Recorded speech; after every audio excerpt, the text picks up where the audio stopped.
Bismillahirrahmanirrahim. Assalamualaikum warahmatullahi wabarakatuh. Alhamdulillahilladzi hadana lihada wa ma kunna linahtadiya an hadana Allah. Wassalatu wassalamu ala nabiyyina Muhammadir Rasulillah wa ala alihi wa ashabihi wa tabi'ina lahum bi ihsani ila yaumil qiyamah wa ba'da. Segala puji bagi Allah yang telah memberikan kita nikmat sehingga kita masih bisa berjalan, masih bisa bernapas. Semoga kita senantiasa diberikan panjang umur oleh Allah Subhanahu wa taala. Semoga tercurah dan terlimpahkan pula kepada panutan kita yang mana telah memperjuangkan Islam dari keterpurukan hingga kejayaan, dari zaman kegelapan hingga terang benderang. Siapa lagi kalau bukan baginda Nabi Muhammad sallallahu alaihi wasallam. Allahumma shalli wa sallim wa barik alaihi. Kepada keluarganya, kepada sahabatnya, tabi'in tabi'atnya, semoga kita mendapat syafaat dari Nabi Muhammad di hari akhir nanti. Sahabat RNTV yang dirahmati Allah, pada kesempatan kali ini saya akan menyampaikan sebuah karakteristik orang-orang yang memiliki kecerdasan spiritual. Semoga dengan karakter ini kita bisa mengambil hikmahnya. Sahabat RNTV yang dirahmati Allah, karakteristik orang-orang yang memiliki kecerdasan spiritual itu ada 6. Yang pertama, memandang segala hal apapun untuk meraih dan meningkatkan pahala. Seorang manusia biasa pasti akan senantiasa memanfaatkan peluang apapun untuk meraih dan meningkatkan pahala. Ketika melihat sampah di jalan, mereka memandangnya sebagai peluang pahala, sehingga dengan ringan mereka menyingkirkannya. Dan ketika mereka melihat musibah, mereka memandangnya sebagai peluang pahala, sehingga mereka menyedekahkan sebagian hartanya untuk meringankan musibah orang lain. Teladan kita dalam hal ini adalah Abu Bakar dan Umar bin Khattab. Ketika melihat seorang nenek-nenek yang buta dan tinggal sendirian yang terletak di sudut kota Madinah, ia memandangnya sebagai peluang pahala. Abu Soleh Al-Ghifari menuturkan, pada suatu malam Umar bin Khattab memandang seorang nenek-nenek yang buta dan tinggal sendirian itu untuk memberikan air minum dan keperluannya. Akan tetapi setiap kali mendatangi rumah nenek itu, ia mendapati orang lain telah melakukannya dan melakukan apa yang ingin ia lakukan.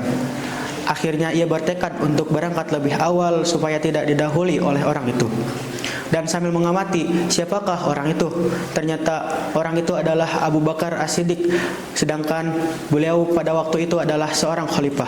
Sehingga Umar bin Khattab berkata kepada beliau, "Aku sudah menduga engkaulah orangnya." Yang kedua, melakukan amal kebaikan yang memiliki nilai kepeloporan. Seorang manusia biasa, kita akan senantiasa memprioritaskan amal kebaikan yang memiliki nilai kepeloporan, karena amalan ini akan mendatangkan banyak pahala dan terus mengalir meski jasadnya telah dikubur di perut bumi. Rasulullah Shallallahu alaihi wasallam bersabda, "Man sanna fil Islami sunnatan hasanatan," barang siapa yang mencontohkan kebaikan di dalam Islam, falahu ajrahu min amali biha ba'dahu, maka ia akan mendapat pahala dan pahala dari orang yang mengamalkannya setelah itu. Min ghairi an yanqusa min ujurihim syai'un, tanpa mengurangi sedikit pun pahala mereka. Seorang yang cerdas pasti akan senantiasa memunculkan ide-ide apapun untuk meraih dan meningkatkan pahala, karena amalan ini akan mendatangkan pahala yang sangat besar dan terus mengalir meski ia sudah lama meninggal dunia.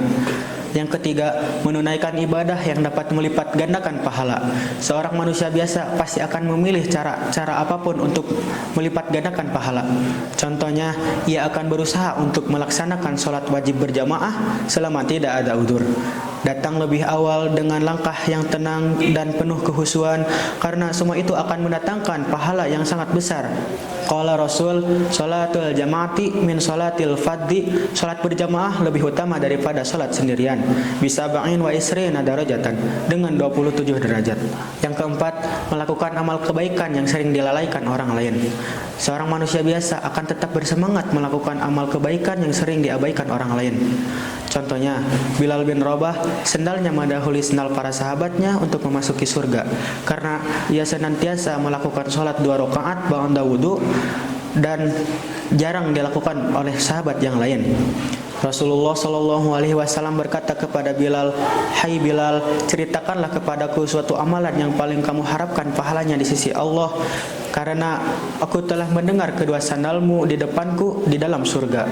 Bilal menjawab, "Aku tidak melakukan amal kebaikan yang paling aku harapkan pahalanya ya Rasul, Selain aku selalu berwudu di waktu malam dan siang, dan aku selalu melakukan salat 2 rakaat ba'da wudu yang telah ditetapkan untukku. Yang kelima, menjaga kelestarian amal. Seorang manusia biasa akan senantiasa menjaga kontinuitas amal kebaikan yang dikerjakannya. Sedikit tapi berkelanjutan lebih baik daripada banyak tetapi berhenti di tengah jalan. Rasulullah Shallallahu Alaihi Wasallam bersabda, "Ahabul a'mali ilallahi ta'ala adwamuha wa in qalla." Amalan yang dicintai Allah adalah amalan yang dikerjakan secara terus-menerus meskipun sedikit.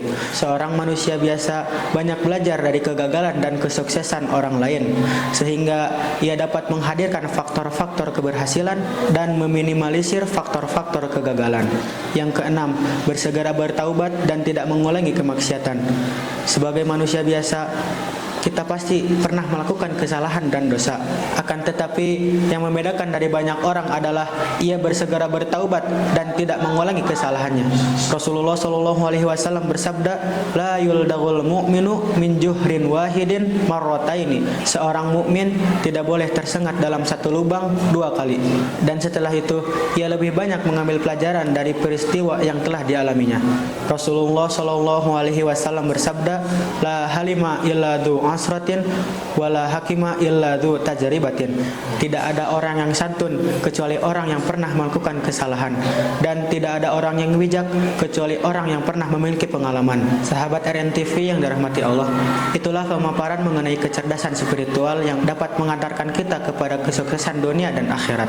Semoga di bulan Ramadan kali ini kita bisa mengamalkan karakter tersebut. Cukup sekian dari saya. Mohon maaf bila ada perkataan yang tidak mengenangkan, karena yang benar itu mutlak dari Allah dan yang salah itu dari diri saya sendiri.